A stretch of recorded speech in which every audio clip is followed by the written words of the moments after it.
You think you can just walk in here and do whatever you want?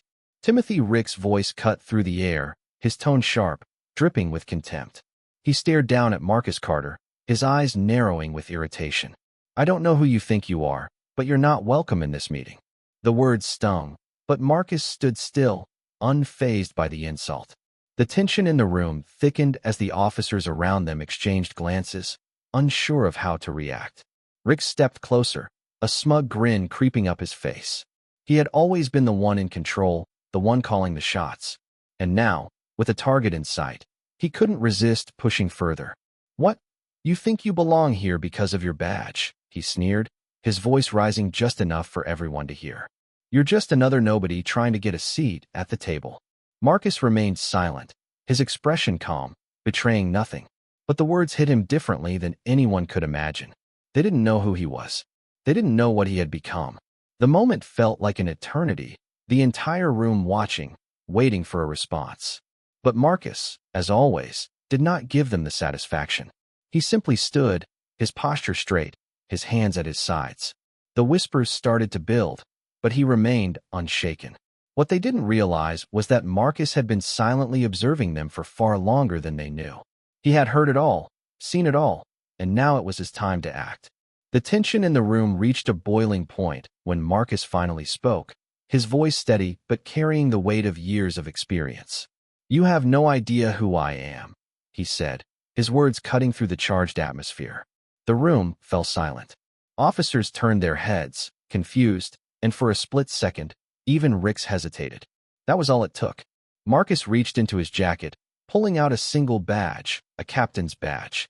I'm your new captain, he stated, his voice calm, yet filled with undeniable authority. The room seemed to freeze. Rick's smug expression faltered, his eyes wide with disbelief. The other officers exchanged uncertain glances. The revelation was more than just a surprise. It was a shock to the system. Marcus had quietly risen to the top, his true identity hidden behind the quiet dignity of a man who understood that power didn't need to be shouted, it simply had to be known. As he stood there, surrounded by the stunned silence of his colleagues, the realization hit them all at once. The very man they had pushed aside, belittled, and dismissed was now their superior. The dynamic had shifted in an instant, and the power had tilted in a direction no one saw coming. Marcus didn't need to raise his voice, didn't need to yell or threaten. The truth of who he was, who he had always been, was enough to turn the tide. It was a moment of complete reversal, a moment of reckoning for those who thought they could maintain control through fear and arrogance. As Marcus stood tall, the room began to understand something crucial. The true measure of power is not in how loud you are or how many people you can intimidate. It's in knowing when to stand, when to remain silent, and when to let the truth do all the talking. And in that silence, the justice they had never expected was already unfolding. The silence that followed Marcus's revelation felt like it lasted an eternity. Timothy Ricks stood frozen, his mind racing to process what had just happened. The smugness that had once filled his posture, his every word, was now replaced by a slow, creeping disbelief. His eyes darted from Marcus's calm face to the badge in his hand, the realization sinking in with crushing weight. This was not just any officer standing before him. This was the new captain, the one who had been silently watching, gathering power, and waiting for the right moment. The officers in the room exchanged nervous glances, their confidence wavering as the truth of the situation began to dawn on them. Marcus, with his quiet demeanor and controlled composure, had outplayed them all. He had earned this position not through loud gestures or forceful commands, but through the quiet strength of someone who knew how to command respect without ever needing to demand it. And now, with a simple revelation, he held all the power. Ricks, still trying to process what had just unfolded, took a step back, his gaze flicking toward the other officers for reassurance. But there was none to be found. The room was thick with tension, and it was clear that no one knew what to do next. Rick started, his voice faltering, but the words caught in his throat. The other officers remained silent, their eyes glued to Marcus as if waiting for him to make the next move. Marcus, however, did nothing more than stand there, his presence filling the room. He knew they expected him to gloat, to shout, or to make some grand speech about justice, But he wasn't interested in theatrics. He had already won. He didn't need to prove anything. What he needed was for them to understand the weight of their actions, to comprehend the shift in power that had just occurred. The shift wasn't just about rank or position. It was about respect, about recognizing that the true leaders didn't need to assert dominance. They let their actions speak for themselves. You all think you can intimidate me, undermine me, but the truth is, Marcus began, his voice steady and calm. Every word he spoke seemed to resonate with authority, as if the very air around him was charged with a quiet force. The truth is that I'm not the one who's been powerless here. You have been. His words cut through the room like a blade, and for the first time, the officers in the room began to realize the depth of their mistake. Rix, still reeling from the shock, finally found his voice, though it came out weak and uncertain. "But we didn't know," he stammered. But his excuse was hollow, empty in the face of Marcus's unwavering gaze. Marcus's eyes never wavered. He had seen this kind of reaction before: guilt, confusion, fear. It was the same response anyone gave when they realized they had misjudged someone with power. "You didn't know," Marcus said, his voice soft but unyielding. "But now you do." The officers looked at one another, a mix of discomfort and realization flashing across their faces. They had thought they were the ones in control, the ones who made the rules, but in reality, they had been playing a game they didn't even understand. The truth was simple: Marcus had always been in control, and now, it was time for them to face the consequences of their arrogance. The silence hung in the air, thick and heavy. Marcus took a slow breath, his gaze sweeping across the room. He knew that the power dynamics had changed, that his presence had shaken them to their core. But this wasn't just about power, it was about respect. It was about changing the way things were done, about showing them that no one, no matter their race or background, should ever be underestimated. The room remained silent, each officer processing the new reality they found themselves in. Marcus's calm was a sharp contrast to the confusion and fear radiating from the others. And in that silence, a quiet shift occurred, a shift that would define the future of this department. Marcus had proven that power wasn't just about what you could take, but what you could give. And with that, he knew the real work was just beginning. The room was still, the air thick with tension as Marcus stood silently, his presence filling every corner of the briefing room. The officers around him shifted uncomfortably in their seats, unsure of how to proceed. Timothy Rix, the officer who had been so confident just moments ago, was now visibly rattled. He had expected a confrontation, a fight for control, but instead, he was faced with a truth that he couldn't deny. Marcus Carter, the very man he had belittled, was now his superior. The realization stung, but there was no time to dwell on it. Marcus had already taken the first step toward restoring order, not through anger or confrontation, but through something far more powerful: quiet authority. The officers exchanged uneasy glances, their confidence shaken, as Marcus's calm gaze swept over them. He knew this moment wasn't just about asserting his power.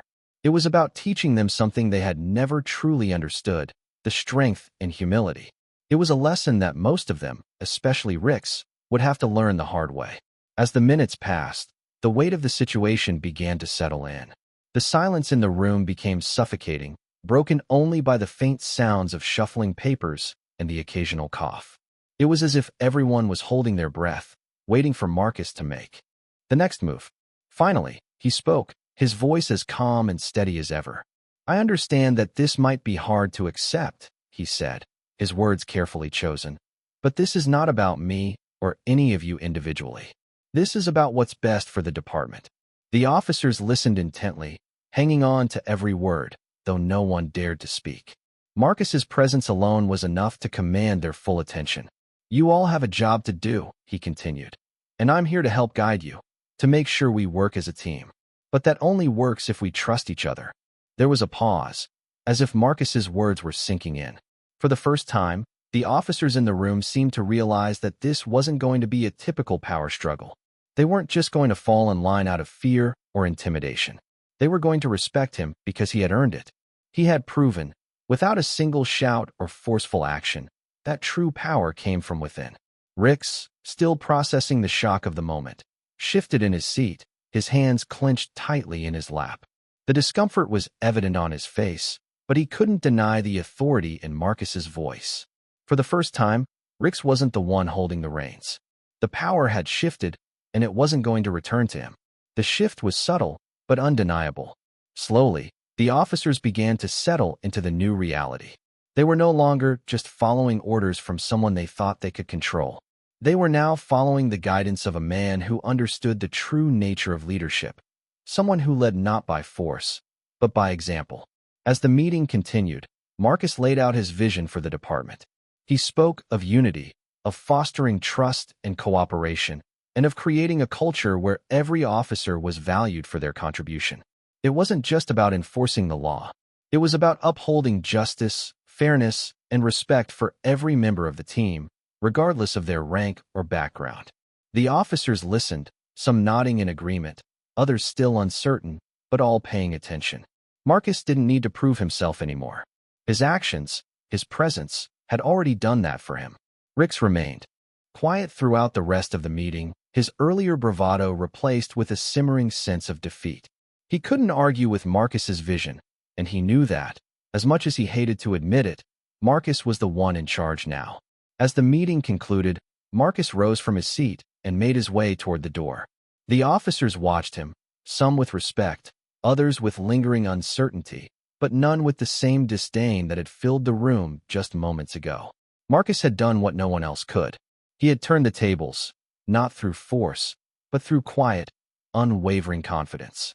As he left the room, the officers were left to reflect on the lesson they had just learned. Power doesn't come from domination. It comes from the strength to stand firm, to remain calm in the face of adversity, and to lead with integrity. Marcus Carter had just proven that, and nothing would ever be the same again. The days that followed Marcus's first meeting as captain were filled with a quiet, steady change. The department, once fractured by tensions and old power struggles, began to feel different. The air in the briefing room was no longer thick with skepticism. Officers, though still adjusting, were beginning to listen with more intention, their respect for Marcus growing each day. Rix, once the loudest voice in the room, now found himself taking a step back. He had never expected Marcus to be more than just a subordinate, a pawn in the department's larger game. But here he was, a man of power, and the subtle shift in dynamics was undeniable. It wasn't just the rank that changed the room. It was Marcus's approach to leadership. He didn't bark orders or demand respect. He simply led by example, giving those under him the space to do their jobs, to feel valued. There was no more eye-rolling when a task was given, no more dismissive comments about someone's abilities.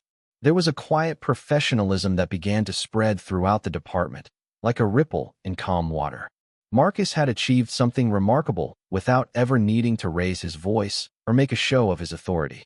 It was clear that the other officers, even Rix, were beginning to understand the strength in Marcus's calm demeanor. He was their captain now, not because of his title, but because he had earned their trust. However, change never comes easily, especially in an environment like law enforcement, where old habits die hard.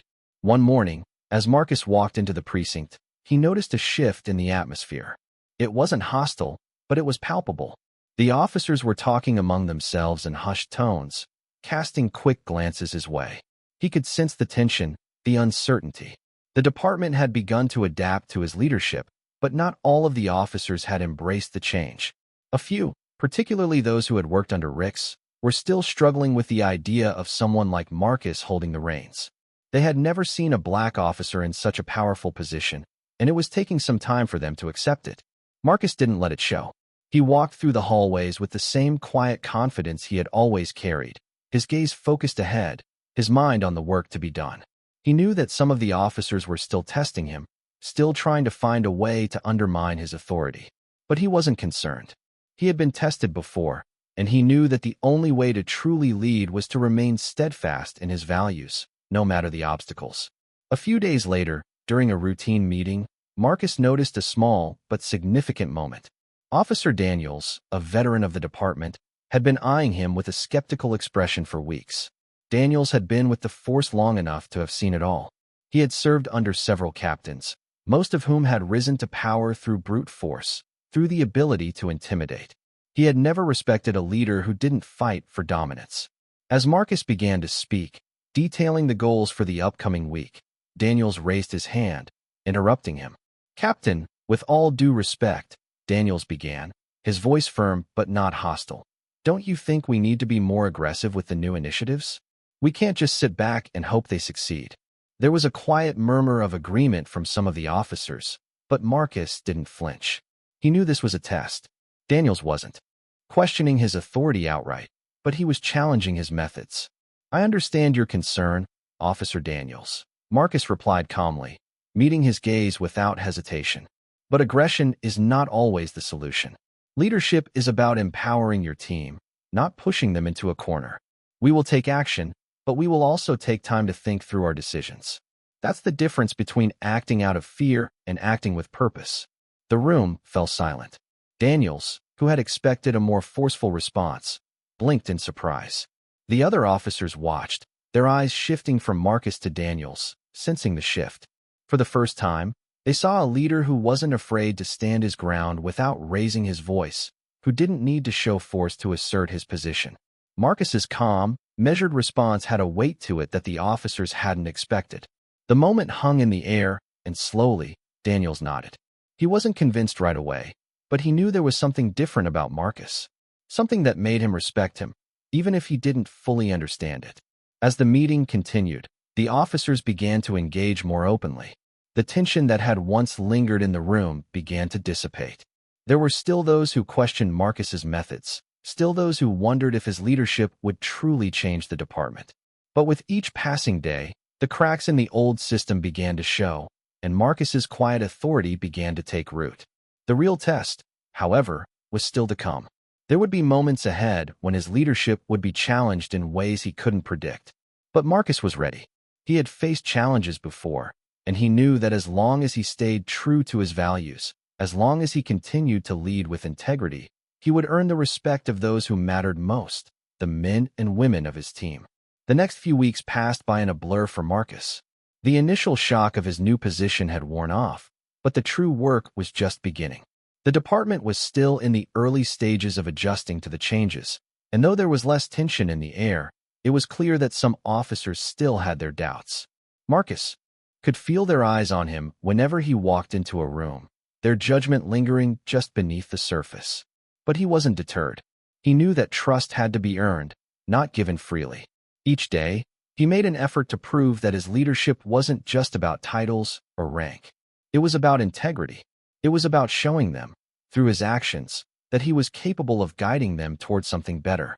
One afternoon, as Marcus walked through the precinct, he overheard a conversation between two officers near the coffee machine.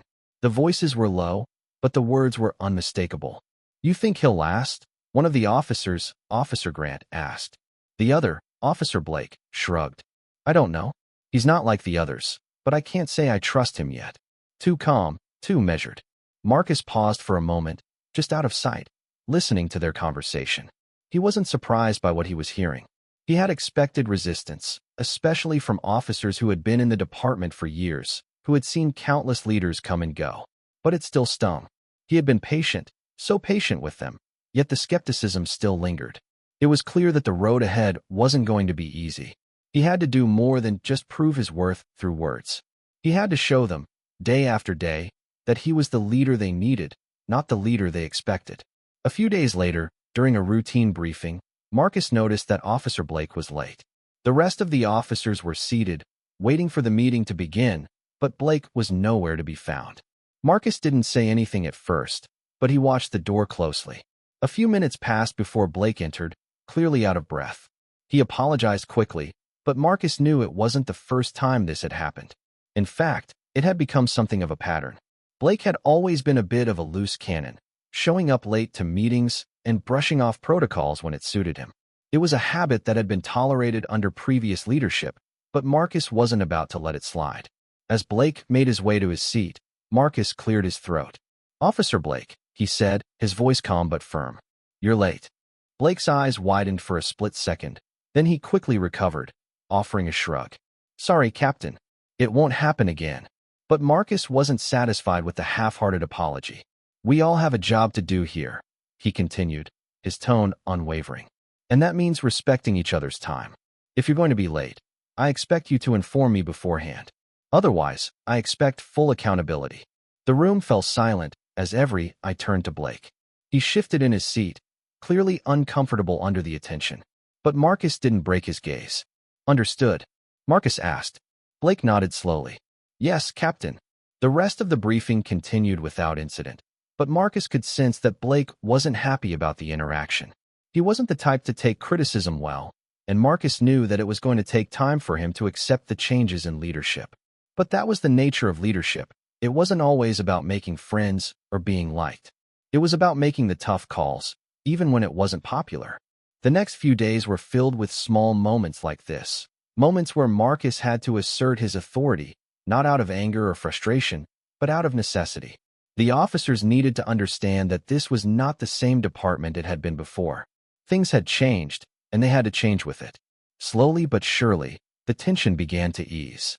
Marcus noticed that the officers, though still skeptical, were starting to adapt. They were coming to him for advice, seeking his guidance, and slowly, they were starting to see the value in his approach. But even as things improved, Marcus knew that the hardest challenges were still ahead. There would be times when he would have to make difficult decisions, times when his leadership would be tested in ways he couldn't predict. But he was ready. He had faced adversity before, and he knew that the only way to truly lead was to remain steadfast in his commitment to fairness, justice, and the people he served. And as he sat at his desk, reviewing case files and planning the next steps for the department, Marcus realized that he wasn't just changing the department. He was changing the culture of law enforcement, one decision at a time. The weeks passed, and the quiet transformation within the department continued. Marcus had faced his share of challenges, but his patience and steady leadership were beginning to yield results. The officers, once divided and resistant, were slowly starting to fall in line. They weren't just doing their jobs anymore. They were beginning to understand the deeper values Marcus had instilled. But with every shift, there were those who still struggled with the change, still clung to the old ways of doing things. Officer Ricks was one of them. He had never been one to easily accept a new leader, especially one who didn't follow the traditional route to power. But even Ricks couldn't deny the progress the department was making under Marcus's leadership. He still carried a quiet resistance, but it was now a quieter, more calculated resistance. He no longer challenged Marcus openly, but Marcus knew that Ricks was still testing him in small, subtle ways. It wasn't a battle that needed to be fought with words. Marcus understood that these small moments of resistance would pass, just as they always did.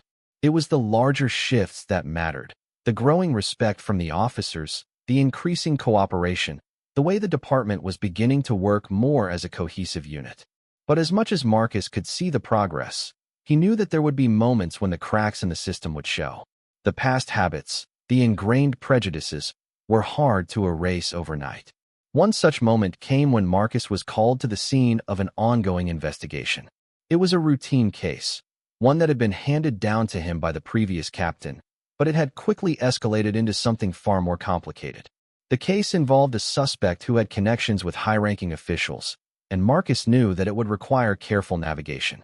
When he arrived at the scene, he was greeted by Detective Sarah Hayes, a sharp and competent officer who had worked closely with Marcus in the past. She briefed him on the situation.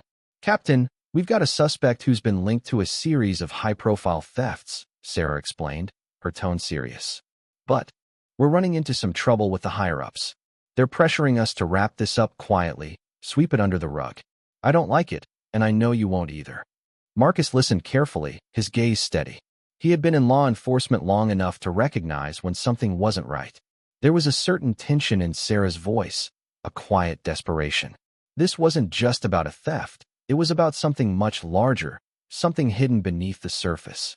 "I've dealt with this before," Marcus said, his voice calm but firm. "We won't let anyone sweep this under the rug. We do things the right way here. No exceptions." Sarah nodded, clearly relieved. "I knew you'd say that." The case was more complicated than either of them had anticipated.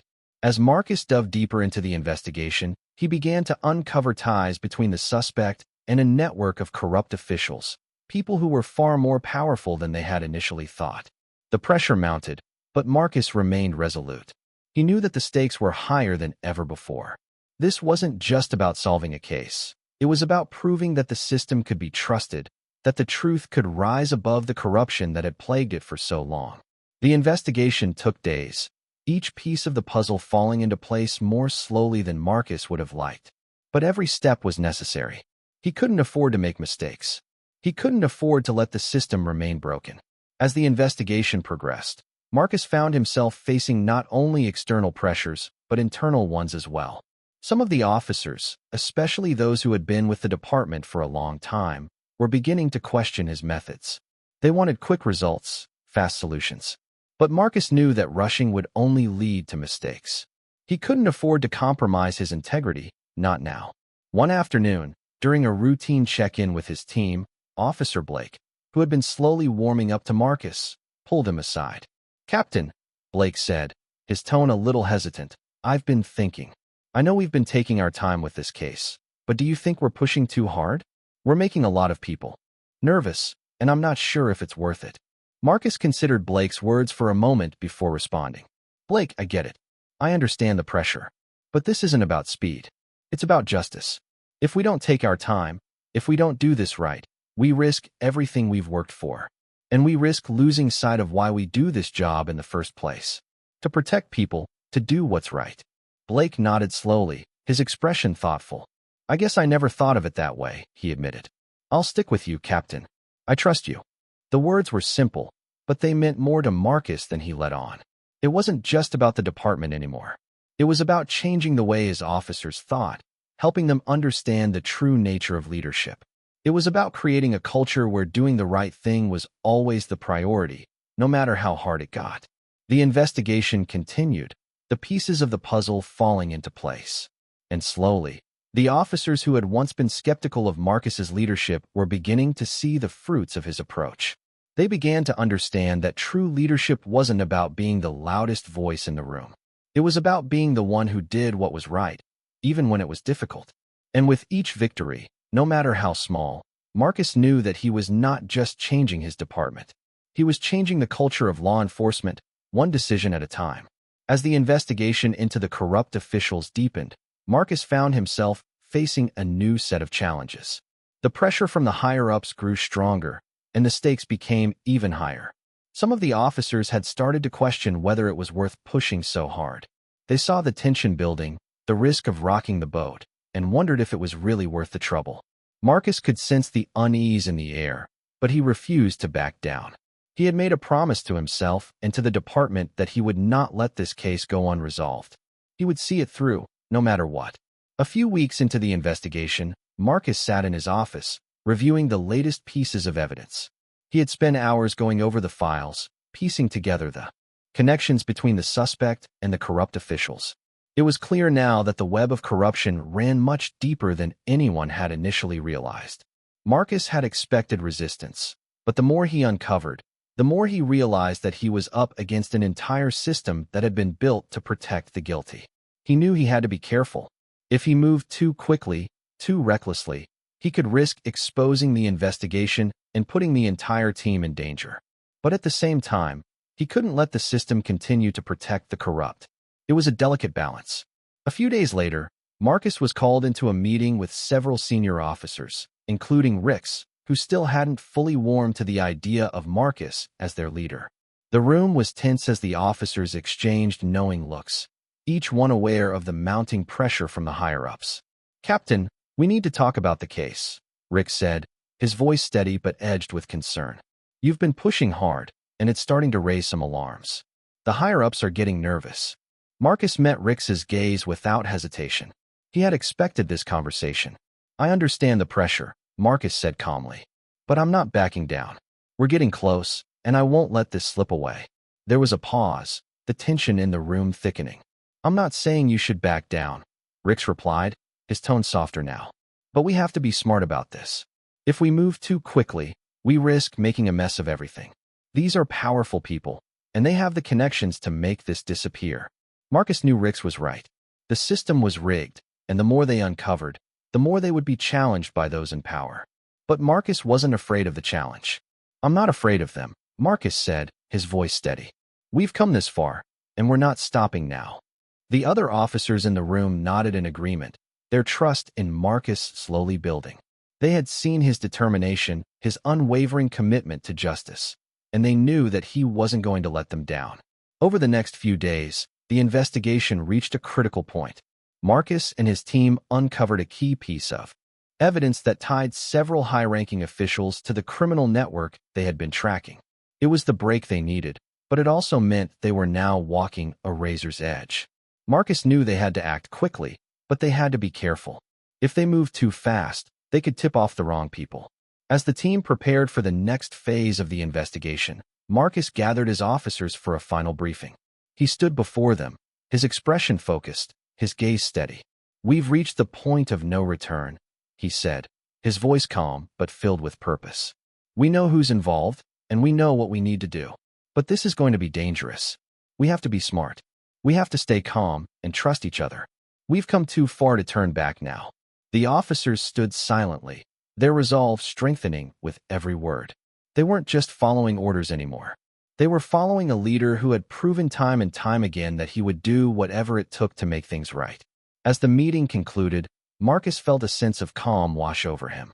The tension was still there, but it no longer felt as heavy. He knew that no matter what came next, he and his team were ready.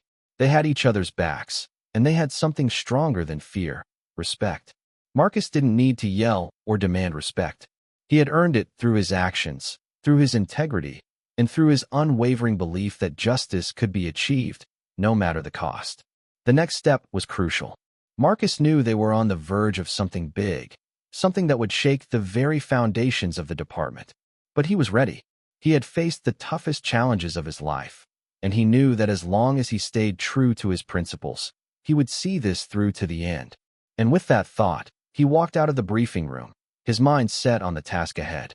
The battle was far from over, but Marcus Carter was determined to finish what he had started.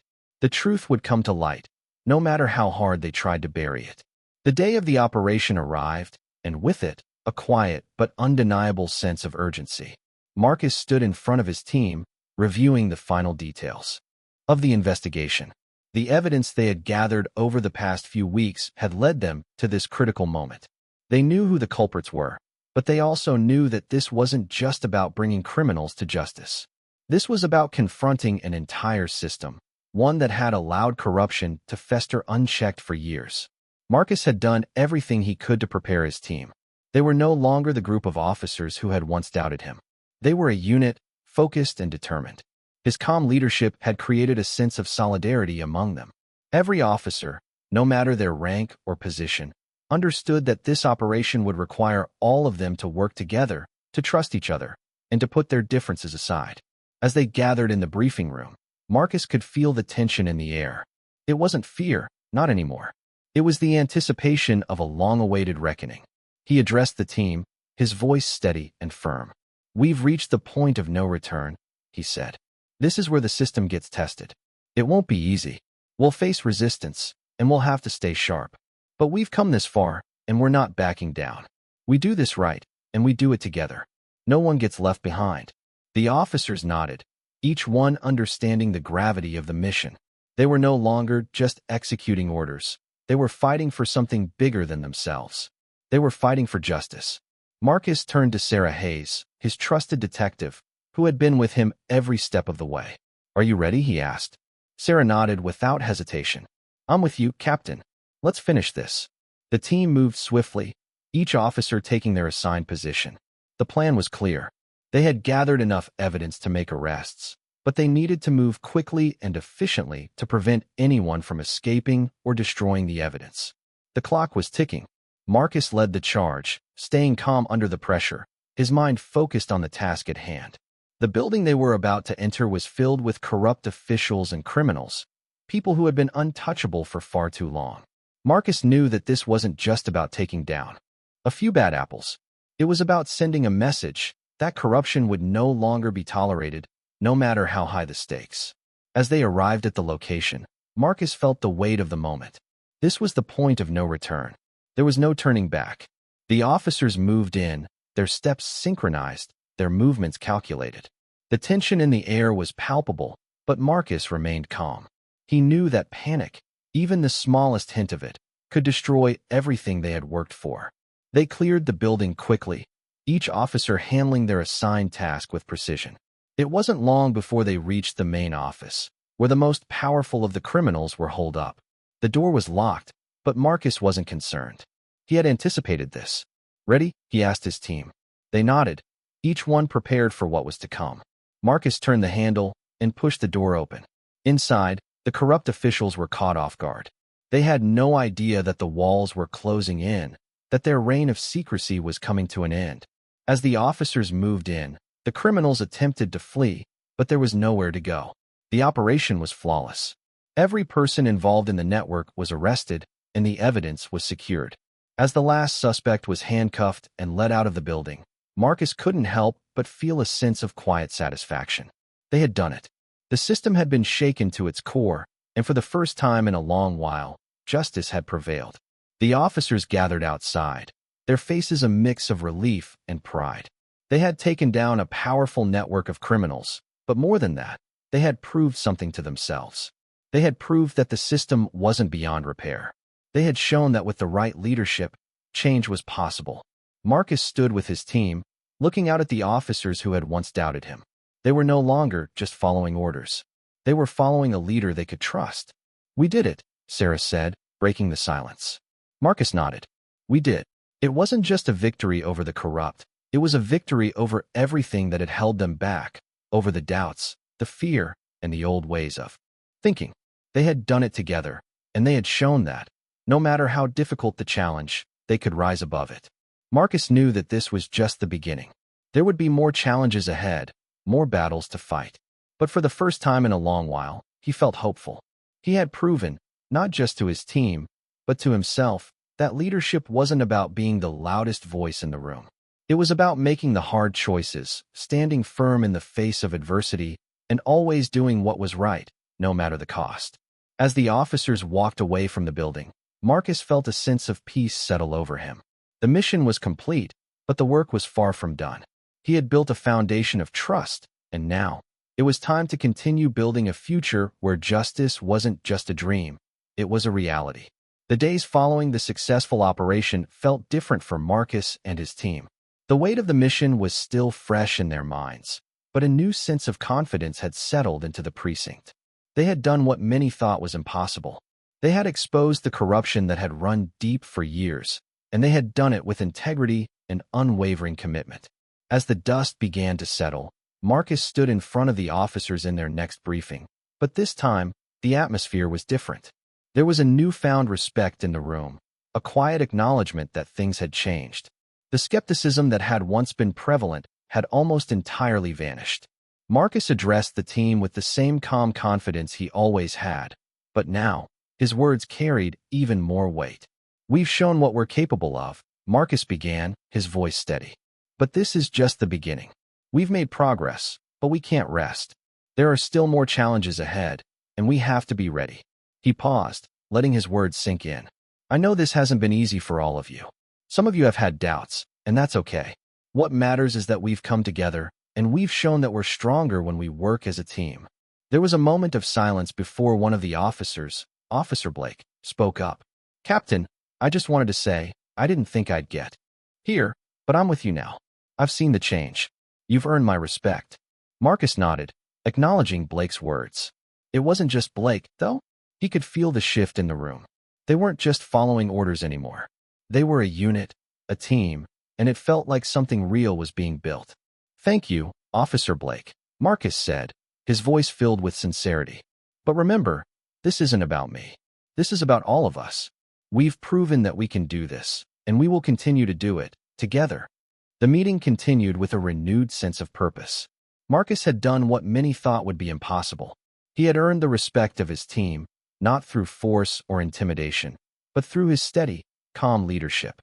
It wasn't just about solving one case. It was about changing the culture of the department, about proving that leadership could come from a place of integrity. As the weeks went by, the department continued to evolve. There were still challenges, still moments when doubts crept in, but Marcus remained steadfast. He didn't need to prove himself anymore. The work spoke for itself. And as the department began to see the fruits of their labor, the officers started to buy into the idea that they were part of something bigger. They weren't just a group of individuals following orders. They were a team, working toward a common goal. Marcus knew the journey was far from over. There would always be new challenges, new battles to fight. But for the first time in a long time, he felt that the department was heading in the right direction. They were working as a unit, united by a shared sense of purpose and respect. As he stood in the precinct, watching his team work together, Marcus felt a sense of pride. He had come a long way from the days when he was just another officer in the department. Now, he was a leader, not just in title, but in the hearts and minds of those around him. He had earned their respect, and together, they were building something that would last. The work was never finished, but Marcus was confident that they were on the right path. With each step, they were creating a new future for the department, one where justice, integrity, and respect were the cornerstones of everything they did.